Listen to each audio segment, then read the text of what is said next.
De volta com a Leste Debate, hoje falando da Comissão Estadual da Verdade, projeto que está sendo analisado aqui no Palácio Tiradentes. No fim do bloco anterior, eu deixei no ar uma questão que eu acho importante a gente discutir, que é com relação às repercussões, o que provoca de ruim, de traumático para a família, ao ver um parente ou mesmo a pessoa passa por uma situação como passou durante os anos de chumbo, ou seja, tortura e outros tipos de violência. Eu queria começar com a Ana, que é representante do coletivo RJ, Memória, Verdade e Justiça. Que tipo de situação isso prolonga? Queria que, se fosse possível, você explicasse para mim.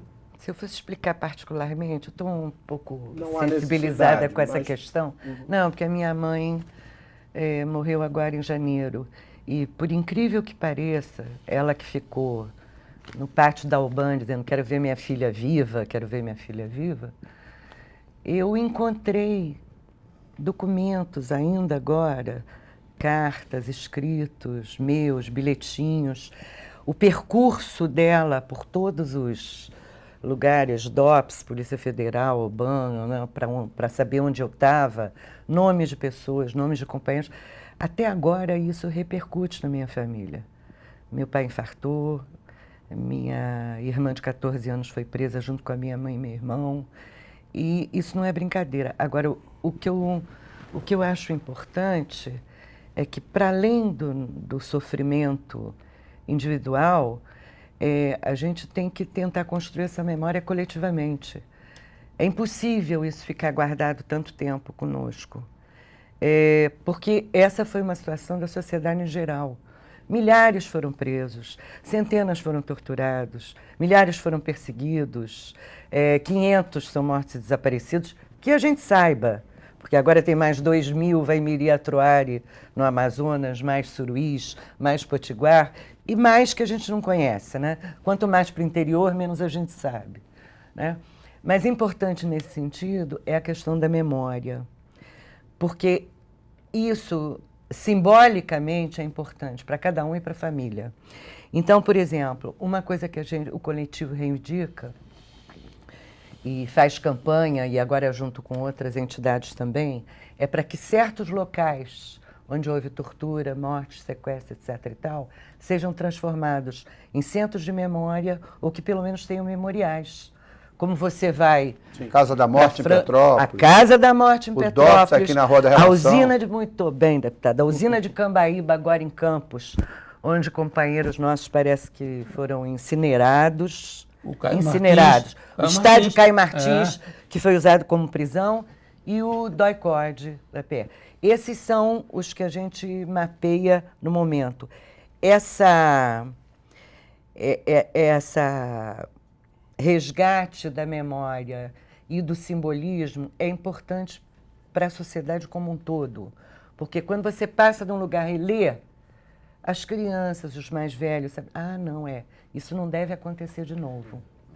Esse é o recado. Eu queria só fazer um comentário pontual, que ela falou do Caio Martins, eu fico alegre, porque aqui na Assembleia Legislativa, há 2 anos e meio atrás, nós travamos uma luta, porque se quis demolir o estádio Caio Martins em Niterói para fazer uma série de edifícios. E nós nos opusemos, alegando que, além de um complexo esportivo importante, era um lugar importante do ponto de vista histórico. O estádio Caio Martins, assim que veio o golpe de 64, centenas de lideranças sindicais, populares, militantes de partidos políticos progressistas foram presos lá no Caio Martins. Então, eu concordo inteiramente com a Ana. Eu acho que o trabalho da Comissão da Verdade... Nós vamos fazer campanha juntos. Pode, exatamente, ajudar, entre outras coisas, a preservar, pelo peso, pela importância histórica que tem, espaços como esse, a Casa da Morte em Petrópolis. Quem vai poder negar que figuras que tiveram um papel forte na repressão, que comandou o DOPS aqui, veio a público dizer que sim, que lá ele ajudou a organizar a repressão. Incinerou em Cambaíba. Ou seja, a questão não é só a comissão, na verdade, trabalhar durante 2 anos, produzir um relatório e apresentar esse relatório. É mostrar para a sociedade que essa história não deve ser repetida. Essa é a linha de pensamento. Exatamente. Eu acho que nós queremos continuar sonhando com um Brasil que respeite a diversidade, mas que trate as pessoas com igualdade, onde se prevaleça uma cultura de paz, uma cultura democrática. E todos que lutamos pela Comissão da Verdade, para que se venha à tona os horrores que foram cometidos aí pelo Estado contra cidadãos que lutavam pela democracia, é importante para que as novas gerações e as futuras conheçam, que isso permaneça na memória, e isso é um elemento forte para que essa situação não se repita. Um dado interessante também é que com esse resgate, com a apresentação desse resgate, você acredita, Ana, que essa juventude que você fala que hoje entende, ela poderia também ser mais politizada ao ver ali de perto a história do Brasil, como aconteceu? Porque hoje se fala muito que o jovem está afastado da política. Aqui não estou falando de partidário, de partido político, mas da participação política, da mobilização. Você acredita que esse resgate pode ajudar a juventude a se mobilizar? Perguntou a pessoa certa. A Natália tem informação sobre isso interessante. O Coletivo RJ, a gente se articula nacionalmente com cerca de 40 comitês e coletivos por Memória, Verdade e Justiça, mais ou menos do Iapoque ao Chuí, eu não sei se existem nessa cidade, mas Santa Maria, no Rio Grande do Sul, eu sei que existe. Né? E aqui no Estado existe uma articulação estadual pela Memória, Verdade e Justiça, justamente com o Levante Popular da Juventude, com a Consulta Popular, com o MST, com o UEE, com as entidades estudantis. E isso é um fenômeno inesperado para nós velhinhos, anciãos ou mais experientes. Menina, mais jovem ainda. Sim. Mas é isso que eu te falei, não são exatamente, isso é interessante, é um fenômeno novo, recente na política.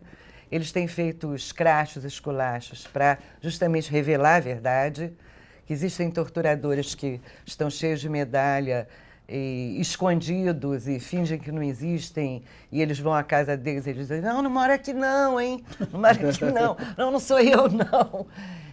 Mostrando e sabendo da importância e entendendo muito bem essa ligação da violência do Estado hoje, violência da polícia hoje e do terrorismo de Estado ontem.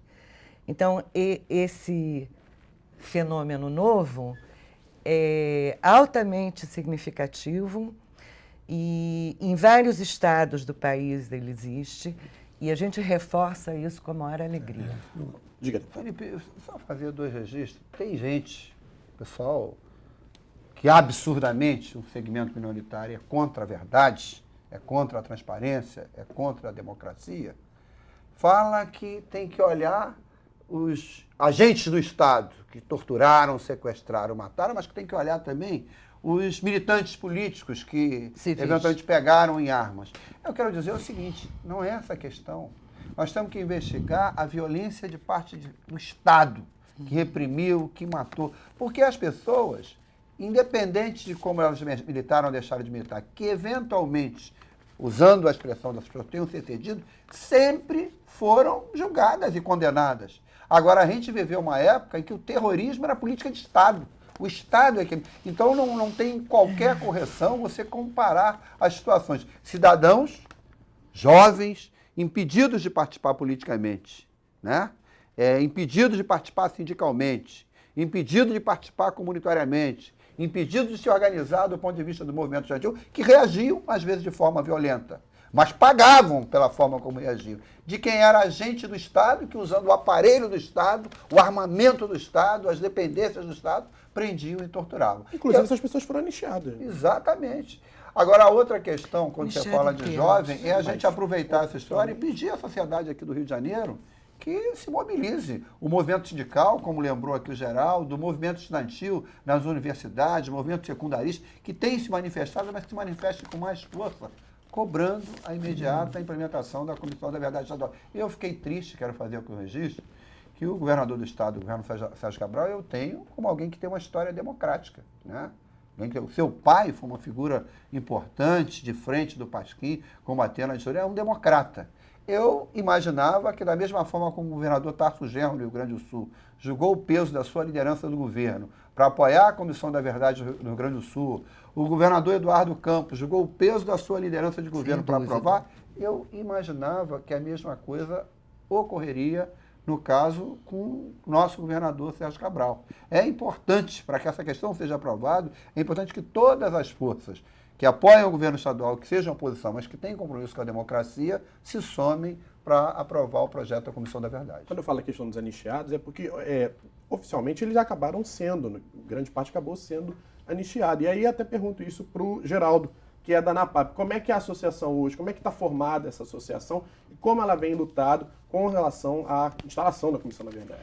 Não, a associação, nós representamos um grupo enorme de ex-presos políticos lá na Comissão da Anistia, em Brasília. Muitos já tiveram os seus processos julgados e foram deferidos, Sim. Alguns foram indeferidos, mas 90% foram deferidos. Portanto, cada um que teve o seu processo deferido recebe uma reparação econômica, Sim. conforme é previsto na Lei 10.559. Mas acontece que tem outras entidades também. Tem várias associações de ex-presos, tem a ANAPAP, tem a MODAC, tem a UMNA, que é dos marinheiros, enfim, tem muitas por aí, no Brasil afora, né? Então, o nosso trabalho é sempre com vista a representar os ex-presos lá na Comissão da Anistia e a Brasília, pressionar lá no Ministério da Justiça, né? Pressionar lá, inclusive a Comissão da Anistia, o Paulo Abrão, que é o presidente atual e tal. Quer dizer, sempre defender os direitos dessas pessoas, mas conjuntamente nós fazemos o trabalho, apoiamos os movimentos sociais e principalmente a Comissão da Verdade. E por isso nós estamos representando a associação, faz parte do coletivo RJ Memória, Verdade e Justiça. Ok, rapidamente para a gente encerrar, Ana, quem quiser participar do coletivo RJ, já que é uma instituição acredito, totalmente aberta, né? Como é que faz para poder participar? Olha só, nós nos reunimos todas as segundas-feiras no ISER, que é Rua do Russell 76. ISER, que é um instituto... Instituto Superior de Estudos da Religião, que integra o coletivo também. Sim, na Glória, né? Na Glória. Me disseram que há muito tempo atrás era CNBB lá, mas eu não sei. Eu só queria uma reafirmação do que o deputado falou, Sim. que é o seguinte: não existem dois lados. Não era uma guerra, era uma luta de resistência. Resistência é um poder constituído, eleito. É isso que precisa ficar claro. Essa questão de dois lados é para jogar uma nuvem de poeira. Quando os que torturaram, executaram, etc., como política-Estado, querem se defender, eles não dizem nós não fizemos nada. Eles dizem, não, mas estamos cobertos pela lei de anistia. Então a questão não é que não fizeram. E não é que existem um lado contra o outro. Nós participamos de uma luta de resistência nesse país. Bom, mas voltando... Não, é preciso que fique claro isso. Está registrado aqui. É que eu preciso realmente encerrar o programa de hoje. Eu quero agradecer a participação dos três. Esse é um debate polêmico, é um debate que a gente poderia delongar aqui por muito mais tempo, mas eu realmente preciso... Teremos outras oportunidades, com certeza. Eu quero também agradecer a sua participação. Você pode assistir este e outros programas no site. Anote aí, www.tvalerj.tv. TV Alerj, o canal do Povo Fluminense. Até a próxima.